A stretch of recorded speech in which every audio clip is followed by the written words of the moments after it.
Hi, welcome back to the channel, Train Station 2. Alright, give you a update on this second competition for the Seaport event. Also, I got the SJD Rare Train in this video to show you. Alright, the event just started, as I mentioned in my previous video.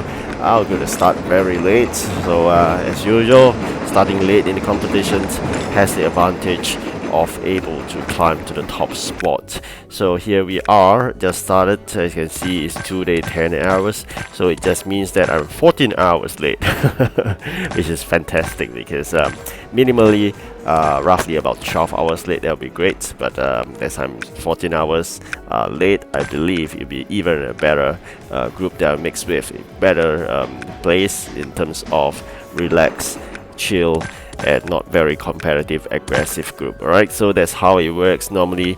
The competitions will be the last because of this mini Seaport event. How I wish it could last longer, so I'll really got to struggle to gain hopefully another 1000 event coins.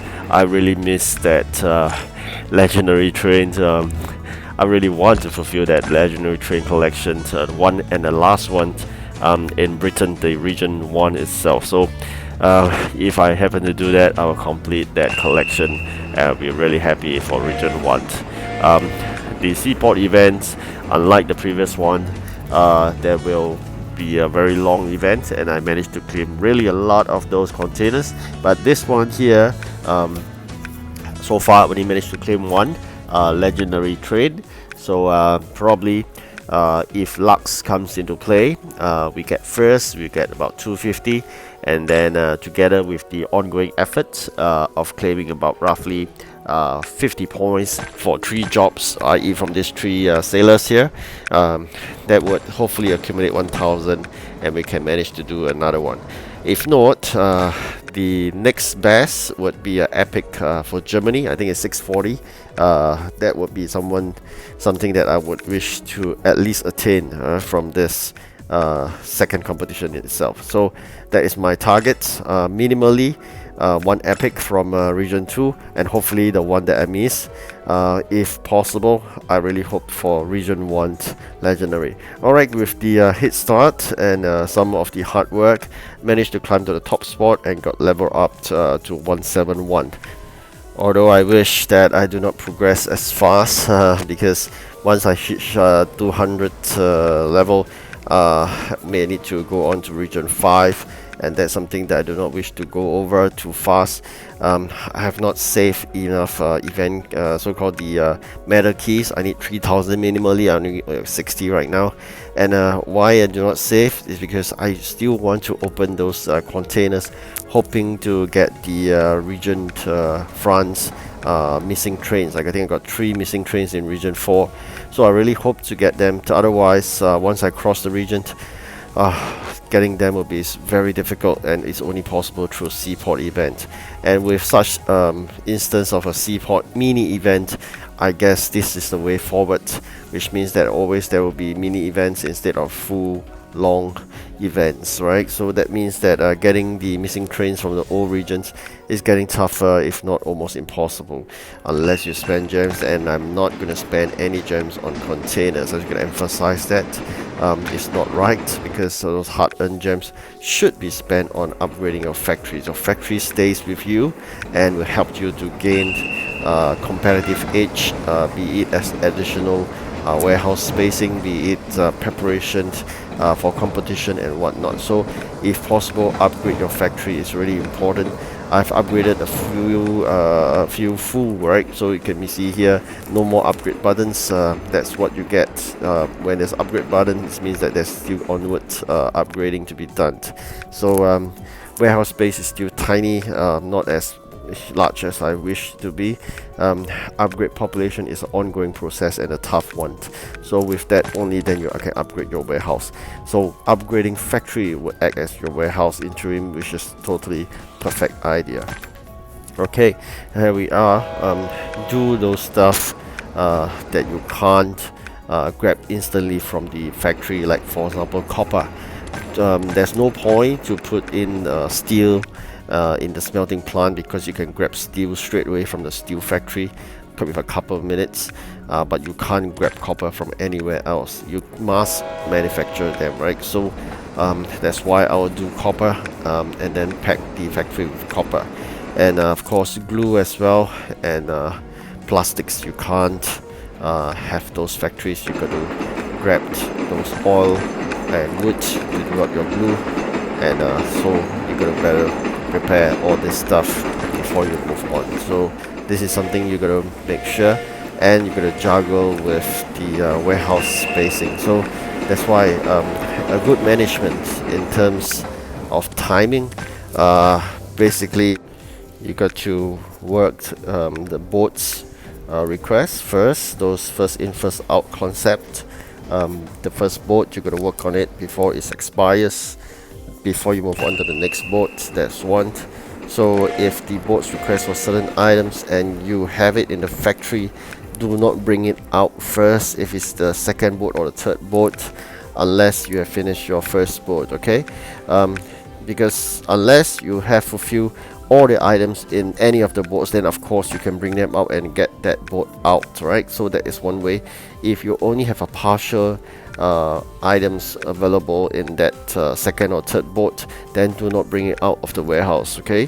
Focus on the first boat first, get all that done, and then juggle by, for example, you got a lot of this wood logs of wood, right? Logs, okay? So you can put into the factory to convert them into timber, but you know that your timber, once it's converted, you can get it back. So why put it in? Okay, let me explain. So you would have the factory filled to the brim, and i.e. you have stored your so-called productions in the factory itself. So even though you put in timber, it doesn't convert into your logs doesn't convert into timber, so it just stay there, right? So that is your interim warehouse for your logs, your wood, okay? So that's how you work. You can pack your wood in the factory input tray as long as you store the production. Means you have filled up the output tray with products, i.e. timber or any other things, as long as it's not running in progress. Basically there's no empty slot for you to process, then whatever you put into the factory, it doesn't move and it doesn't get converted, okay? So that's how it works. Of course only one will be inside in progress and will store there. The rest of it will be all input tray. It will just stop, and that will act as how you act as your raw materials interim warehouse. And for the finished product, of course, it will be an output tray, and there will act as your interim warehouse for the finished products, okay? So that's how you work out those additional warehouse space using factory. That's why I said always use your gems to upgrade your warehouse. No, not your warehouse, sorry, to upgrade your factory. Do not spend gems anyhow into any other things, okay? Then work on the population to upgrade your warehouse, okay? So that's very important. Alright, the 1-star container, lucky SJD, right? So sometimes yes, lucky to get an SJD rather than a common train, but it's still not that missing train. It was so near. I need that rare train of Araya unlocked from the flour factory progress, but no luck so far in getting that missing rare train. So if at time really wish to get that rare train, and I'll be really happy with that. And wanted to move towards completion of my Region 4 train collection.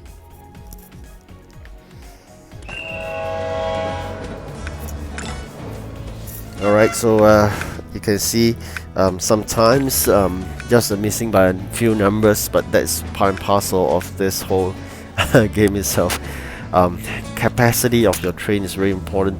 So imagine you have a higher capacity, you could go with one less dispatch, because sometimes your capacity is too small. You just miss by a tiny bit of numbers required, you're going to send another dispatch out. So having capacity built in the trains is really important.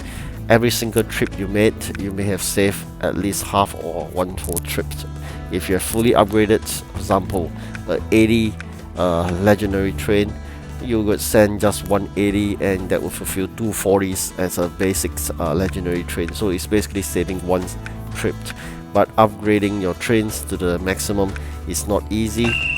but I must say this, if it's region 1 and 2, it'll be so much easier. So that's why I said do not rush. If you're in region 1, congratulations, you are watching a video with someone who have a bad experience with rush out, and that's why I emphasize do not rush to level up to gain into the region 2.